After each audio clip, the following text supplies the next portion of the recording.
Hello students. आजकल हम class 12th UP board NCERT physics का चैप्टर 2 स्थिर वैद्युत विभव एवं धारिता पढ़ रहे हैं। आज हमारा लेक्चर होगा समविभव पृष्ठ के बारे में। ठीक, समविभव पृष्ठ क्या होता है? तो समविभव पृष्ठ एक ऐसा पृष्ठ होता है जिसके प्रत्येक बिंदु पर विभव का मान कैसा होता है? समान होता है। यानी समविभव पृष्ठ में एक पृष्ठ होगा जिसके प्रत्येक बिंदु पर विभव का मान कैसा होगा? समान होगा। ठीक, देखते हैं। जैसे हमने यहाँ पर दो पृष्ठ लिए हुए हैं। ठीक, एक जो छोटा वाला पृष्ठ है वो हमने S1 नाम का रखा हुआ है, जो हमारा बड़ा वाला पृष्ठ है वो हमने S2 नाम का रखा हुआ है। ठीक, तो समविभव पृष्ठ की परिभाषा कहती है कि उसके प्रत्येक बिंदु पर विभव का मान कैसा होता है? समान होता है। ठीक, तो अभी हम S1 पृष्ठ के लिए देखते हैं। ठीक, तो S1 पृष्ठ पर हमने एक बिंदु A ले लिया, एक बिंदु हमने B ले लिया और एक बिंदु हमने C ले लिया। ठीक, और बीच में जो हमारा छोटा वाला वृत्त है, इसका जो केंद्र है उस पर हमने एक आवेश रख दिया जिसका नाम क्या है? Q है। ठीक है, और जो S1 पृष्ठ है, S1 पृष्ठ की त्रिज्या R1 है तथा जो बड़ा वाला S2 पृष्ठ है उसकी त्रिज्या हमने R2 ले ली है। ठीक है, इनकी R1 हमने और R2 हमने त्रिज्याएं ले ली है। तो देखते हैं कि छोटे वाले पृष्ठ के प्रत्येक बिंदु पर विभव का मान समान होता है कि नहीं होता है। ठीक, तो पहले A बिंदु पर देखेंगे। ठीक, तो S1 पृष्ठ के लिए A बिंदु पर देखें, चाहे हम B बिंदु पर देखें, चाहे हम C बिंदु पर देखें, तो हमें पता है कि बिंदु आवेश के कारण किसी बिंदु पर हमें विभव निकालना होता है। तो उसका एक फार्मूला होता है V बराबर 1/4πε0, और जिस आवेश होता है उस आवेश को रख देते हैं और जो दूरी होती है उस हम दूरी को रख देते हैं। ठीक, तो इस आवेश के कारण हम बिंदु A पर देखें, चाहे हम B पर देखें, चाहे हम C पर देखें, दूरी हमारी सबकी R1 ही है, त्रिज्या है। ठीक, तो हमारे A वाले बिंदु पर, B वाले बिंदु पर, C वाले बिंदु पर बिंदु आवेश के कारण विभव कितना हो जाएगा? BA बराबर VB बराबर BC बराबर 1/4πε0 और Q ओपन कितना हो जाएगा? R1, क्योंकि छोटा वाला पृष्ठ S1 के लिए त्रिज्या हमारी R1 है। ठीक, इसीलिए अगर हम S2 वाले पृष्ठ के लिए देखें कि प्रत्येक बिंदु पर विभव समान होता है कि नहीं होता है। इस पर हमने 3 बिंदु लिए हुए हैं A, D, F। ठीक, तो देखते हैं कि D बिंदु पर विभव, E बिंदु पर विभव और F बिंदु पर विभव कितना हो जाएगा? 1/4πε0, और आवेश हमारा Q है और त्रिज्या हमारी S2 वाली R2 है। तो देखो सभी बिंदुओं पर विभव का मान शून्य निकल कर आ रहा है। तो ऐसा पृष्ठ हमारा समविभव पृष्ठ कहलाता है। ठीक, ध्यान देना है हमें। और समविभव पृष्ठ के लिए हमारा दूसरा वाला पॉइंट होता है कि समविभव पृष्ठ के किसी एक बिंदु से दूसरे बिंदु के विभव का अंतर शून्य होता है। ठीक, मतलब क्या हुआ कि जैसे ये हमारा S1 पृष्ठ है, तो S1 पृष्ठ के मानो A बिंदु पर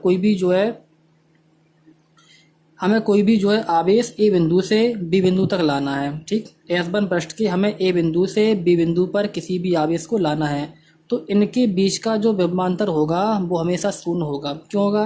क्योंकि A बिंदु के लिए हमारा विभव कितना हो जाएगा? 1/4πε0 और Q/R। ठीक, और B वाले बिंदु के लिए हमारा विभव कितना हो जाएगा? VB बराबर 1/4πε0 और Q/R हो जाएगा।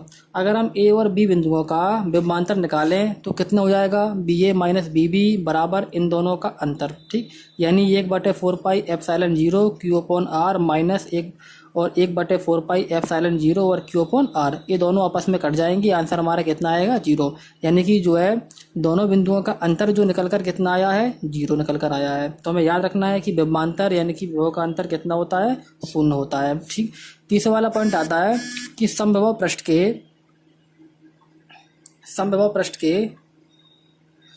पृष्ठ के किसी एक बिंदु से दूसरे बिंदु तक किसी आवेश को ले जाने में किया गया कार्य हमारा शून्य होता है। कैसे? कि जैसे हमारा यह पृष्ठ है, तो इस पृष्ठ के एक बिंदु से हम B बिंदु पर कोई भी आवेश को ले जाएंगे तो किया गया कार्य यानी कि जो हमें यहाँ पर कार्य करना पड़ेगा वो कार्य भी हमारा शून्य होता है। ठीक, कैसे होता है देखते हैं। जैसे हम किसी भी आवेश को A बिंदु से B बिंदु पर ले जा रहे हैं, तो हमारा विभव का फॉर्मूला होता है A और B बिंदु के लिए निकाल रहे हैं तो VAB बराबर हो जाएगा, बराबर जो कार्य किया जाता है वो W होता है और जिस आवेश को ले जाना है उसका अनुपात लिखा जाता है, तो W/Q 0 हो जाता है। अब हमें कार्य निकालना है, W का मान निकालना है, तो W बराबर इसका इसमें गुणा हो जाएगा, तो VAB गुणा में कितना हो जाएगा? Q 0 हो जाएगा। ठीक, हमें पता है कि ए बी के बीच का जो विभवांतर है वो शून्य के बराबर है। अभी हमने देखो ज्ञात किया है, ठीक।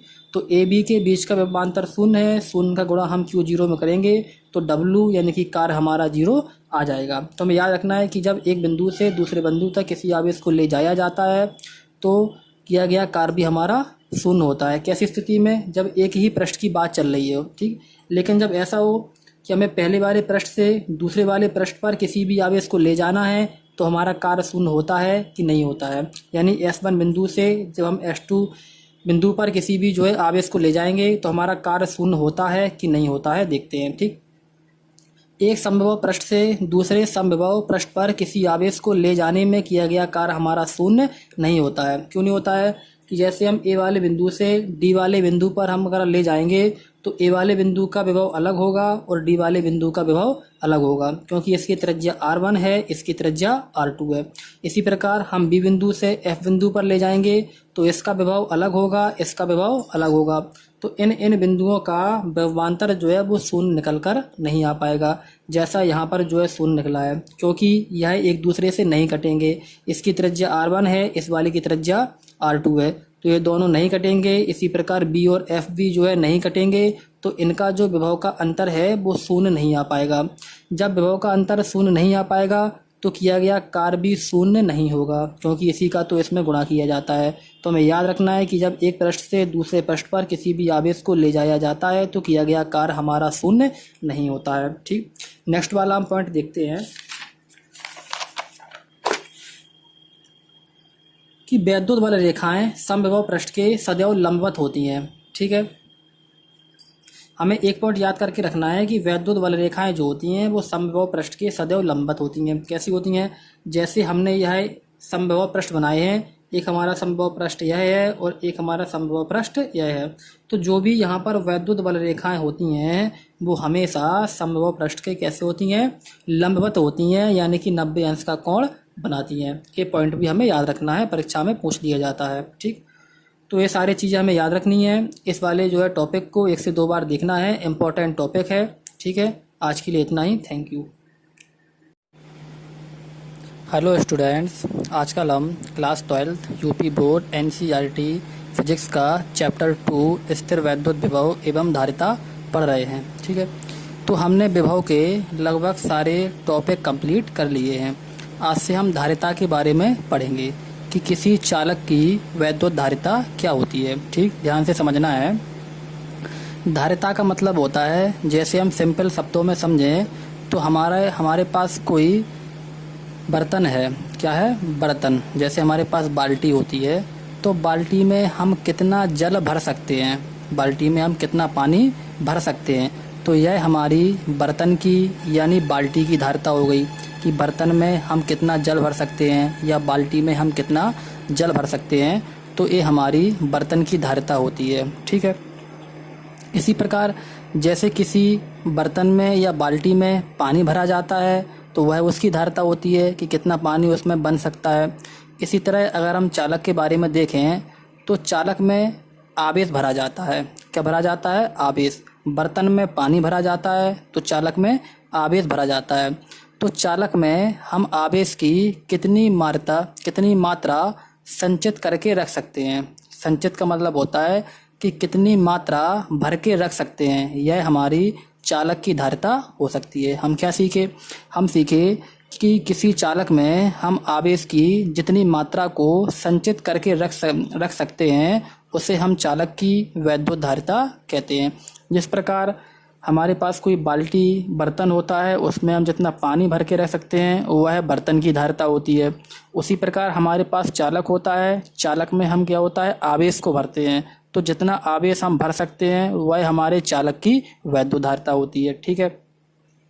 अब दूसरी बात क्या होती है कि जैसे ही हम किसी बाल्टी में या बर्तन में पानी को भरते हैं तो हमारा पानी का स्तर ऊपर जाता है।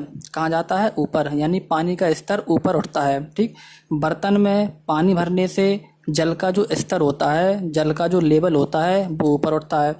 उसी प्रकार किसी भी चालक में जब हम आवेश को भरते हैं तो उसका विभव जो है, विभव का स्तर ऊपर जाता है। कहाँ जाता है, विभव का जो स्तर यानी लेवल होता है वो ऊपर जाता है।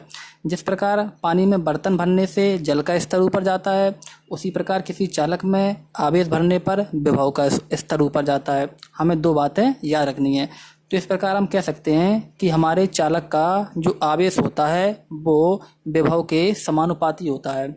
कैसा होता है, विभव के समानुपाती। क्यों होता है, क्योंकि हम चालक में आवेश जितना भरेंगे उतना हमारा विभव जो है वो ऊपर जाएगा। इसीलिए चालक जो है वो विभव पर निर्भर करता है। ठीक, या हम ऐसा कह सकते हैं कि जो विभव है वो चालक के आवेश पर निर्भर करता है। किस पर करता है कि हमारा जो चालक का विभव होगा वो किस पर करेगा निर्भर, आवेश पर। क्यों करेगा, क्योंकि जितनी हम मात्रा आवेश की बढ़ाते जाएंगे उतनी मात्रा हमारे विभव की बढ़ती जाती है। तो यही हमारा जो है धारिता का कॉन्सेप्ट होता है। ठीक है, इससे हम कह सकते हैं, ध्यान से देखेंगे, हम कह सकते हैं कि Q समानुपाती V के होगा, क्योंकि जितना हम आवेश डालेंगे उतना ही हमारा विभव का स्तर ऊपर जाएगा। तो Q समानुपाती V।